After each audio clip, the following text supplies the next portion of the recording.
Monsieur le secrétaire national, merci aux amis de la presse d'être venus répondre à notre invitation.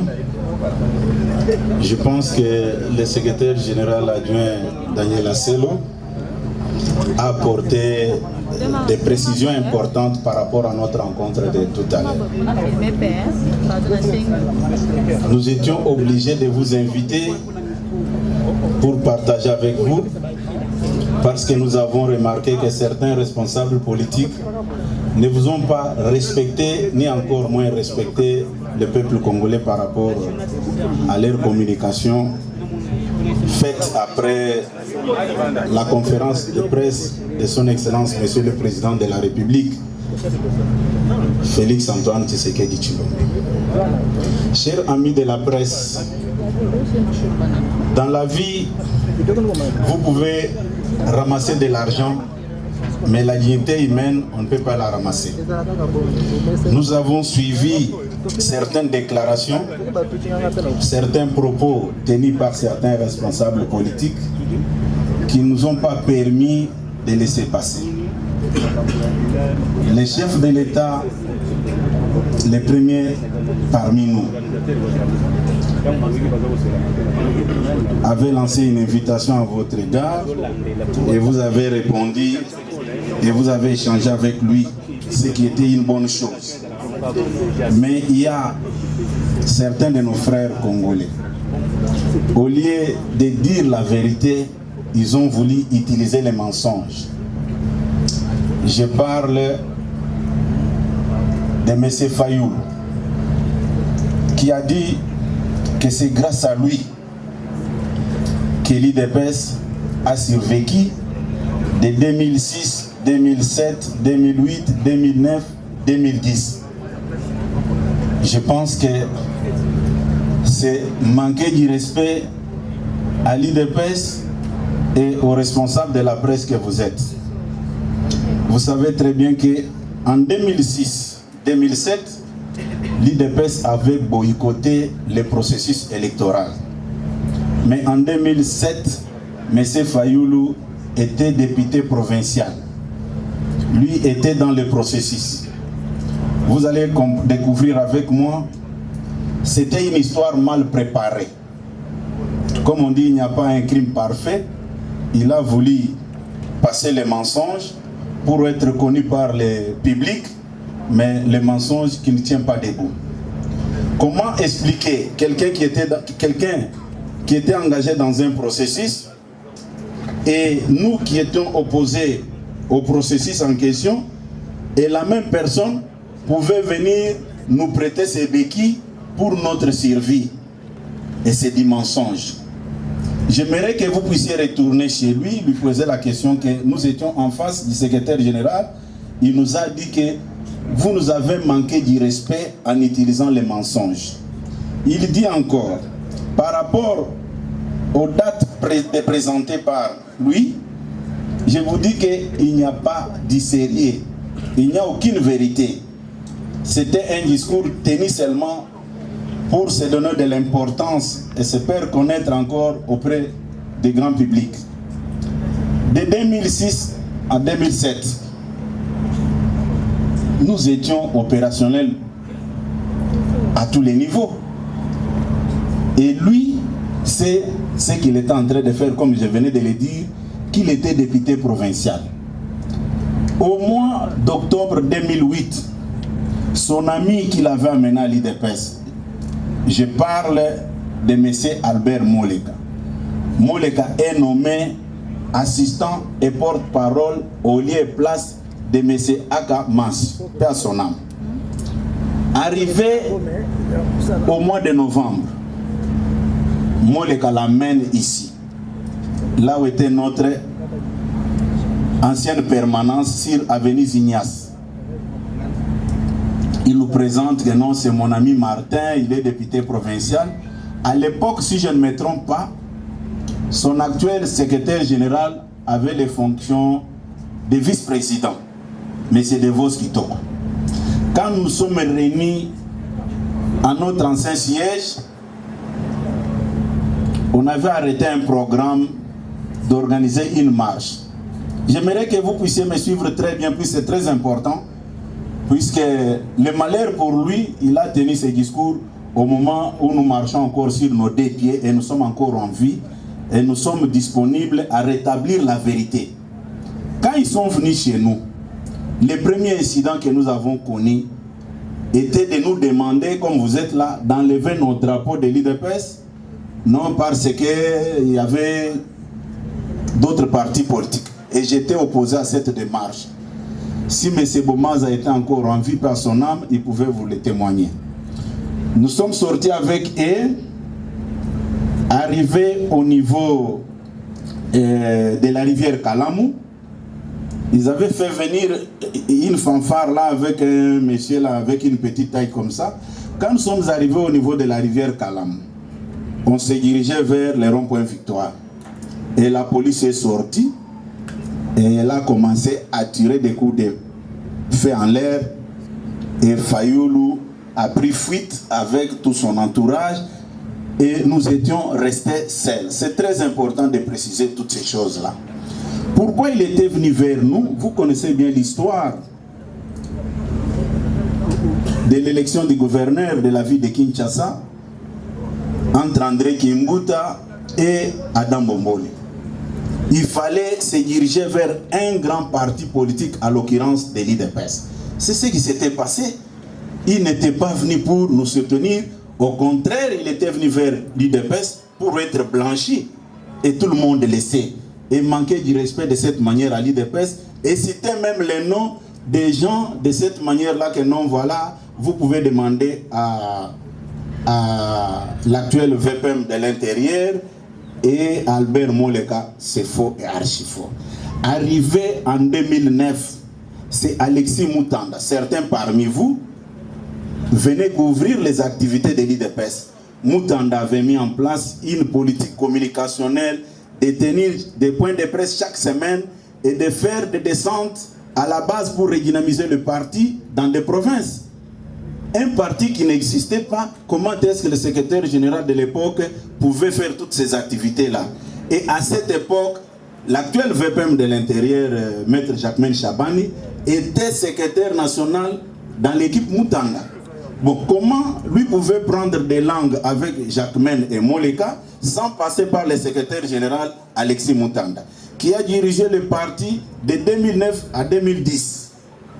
Arrivé au mois d'octobre et au mois de décembre, nous avons organisé notre congrès sous le leadership de fait Dr Étienne Tshisekedi. Et vous allez comprendre avec moi que le parti se portait très bien, il n'y avait aucun problème. Et c'est le jour du congrès, le 10 décembre 2010, que nous avons invité tous les responsables politiques de cette époque. D'ailleurs, pour une meilleure précision, quand Fayoulou venait, était classé parmi les acteurs politiques mineurs, puisqu'il n'avait aucun poids politique à cette époque-là. Il était venu à l'UDPS pour être connu des grands publics. Et quand nous sommes retrouvés à la 13e mairie le jour du congrès, il n'était pas seul. Il y avait le fait Jacques Chaloupa, père son âme. Il y avait Nemwandansemi, père son âme. Il y avait Steve Mikaï. Il y avait tant d'autres responsables politiques. Comment ils pouvaient avoir le courage de vous tromper?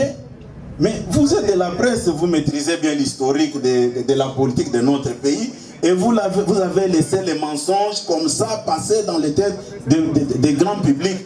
Et nous, à l'UDPS, on ne pouvait pas laisser passer ça comme ça. Et arrivé en 2011, Jacquemain Chabani est devenu secrétaire général de l'UDPS en 2011. Et rappelez-vous, en 2012, Fayoulou avait désobéi au mot d'ordre donné par le fait Dr Étienne Tshisekedi de boycotter la législature de 2011, et tout le monde le sait. Mais venir vers nous, venir vers vous les journalistes et rencontrer les mensonges, et pour nous c'était une humiliation. Il fallait rétablir cette vérité-là. Et Fayoulou, c'est dans quelles conditions il était venu à l'UDPS. Nous l'avons nous l'avons fabriqué, je pèse bien mes mots, nous l'avons fabriqué. Puisque dans tout ce que nous avons mené comme combat, Fayulu n'était pas avec nous. Il n'était pas avec nous. Et vous devez les retenir, c'est très important. Moi, l'avantage que j'ai dans tout ce que vous voyez, je suis parmi les anciens. Et tous les anciens de l'IDPS et tous ceux qui ont mené les combats savent de quoi je parle. Mais chercher à tromper les petits peuples, rencontrer des mensonges sur un grand parti politique qui a une histoire dans ce pays, là c'est craché sur la mémoire des faits Dr Etienne Tshisekedi. Et j'étais obligé de vous inviter, puisque c'est par votre canal qu'il avait fait passer le mensonge qui a circulé. Et arrivé en 2012, il avait fait ce qu'il avait fait. Mais tout ce qu'il menait comme démarche, il voulait s'approprier l'IDPS seul. Et ça, nous, on ne pouvait pas permettre que ça puisse évoluer de cette manière-là. Arrivé en 2015, nous avons mené notre campagne de redynamisation du parti avec l'actuel chef de l'État, à l'époque secrétaire national aux relations extérieures. Nous avons sillonné une grande partie de l'Est de notre pays. Fayulu n'était pas avec nous. Vers la fin, en 2016, vous pouvez vérifier tout ce que je suis en train de vous dire. Le président du parti, Papa Etienne Tshisekedi Wamulumba, paix à son âme, il nous donne un mandat. Il nous confie le mandat de réunir toute l'opposition congolaise dans son ensemble pour aller à Genval en Belgique. Fayulu sait ce qu'il nous avait dit, puisqu'il comptait beaucoup sur la santé de Papa Etienne Tshisekedi. Et nous étions au courant. Tous les discours qu'il était en train, tous les discours négatifs, je dis bien, nous étions au courant de tout ce qu'il était en train de dire. Et il n'était même pas sûr que Papa Etienne allait rentrer au pays vivant. En 2016, si Fayulu est sincère, qu'il vous dise ce qu'il avait dit à un acteur important de la société civile, qui lui avait prodigué des conseils. Faites très attention, si vous voulez exister politiquement, restez derrière Etienne Tshisekedi Wamulumba. Et quand nous sommes retrouvés sur le boulevard Triomphal, je suis un homme d'État, je ne peux pas tout dire. Fayulu, la nuit, avait téléphoné ses responsables de la société civile pour dire ceci: vous m'avez sauvé. Ce que j'ai vu aujourd'hui, c'est formidable. Là, c'est Fayulu. Là, c'est Fayulu. Mais quand il dit que c'est lui qui était là comme faiseur des rois, nous disons bravo. Mais il était candidat avec nous en 2018. Il avait fait trop de bruit, je suis président élu, et nous avons dit que c'est nous qui avons gagné les élections. Et Félix Tshisekedi a gagné les élections, ce n'est pas vous. Fayulu était une fabrication des réseaux Katumbi et les autres. Politiquement, il ne pouvait pas exister. Mais prendre le risque de manquer du respect à un grand parti politique qui a une histoire dans ce pays, c'est très dangereux. Comment est-ce qu'on pouvait laisser des histoires pareilles rester dans les têtes des Congolais? C'est pourquoi j'ai dit, Fayulu a manqué du respect aux responsables de la presse que vous êtes et à notre peuple. Je ne pouvais pas rester la bouche fermée sans rétablir cette vérité-là. Et vous allez remarquer que dès 2006 qu'il avait évoqué que c'est grâce à lui que l'IDPS a existé, et il a cité les noms des gens à l'époque qui n'avaient pas de responsabilité. Puisque nous avons fait des manifestations avec lui, avec l'actuel VPM de l'Intérieur comme secrétaire général. Jacques Mène est devenu secrétaire général en 2011 après le congrès. Mais voilà comment est-ce que dans le mensonge, il oublie même que la personne que je cite n'avait pas encore de responsabilité pour engager le parti. De 2006 en 2010 qu'il avait dit, c'était vraiment du poudre rosé, il n'y avait pas de vérité par rapport à ça. Et l'autre intervention qui m'a... Corneille Nangaa dit ceci, que son Excellence, Monsieur le Président de la République, a nommé notre vaillant général Johnny Luboyanka Chamanituri pour exploiter de l'or. Non. C'est Nanga qui est matérialiste. Puisque je l'avais dit, quand nous on s'est battu dans l'opposition, on ne nous avait jamais demandé nos origines. Et aujourd'hui, quand Félix Tshisekedi arrive au pouvoir, pour l'affaiblir, on utilise la ruse. Oh non, c'est un tribaliste, voilà. D'abord, ce qui se passe là, ses propres frères murmurent. C'est ce que les gens ne savent pas. Hein? Mais Senanga doit comprendre qu'il n'y a aucun président sérieux dans ce pays qui a dirigé ce pays très correct comme Félix Antoine Tshisekedi.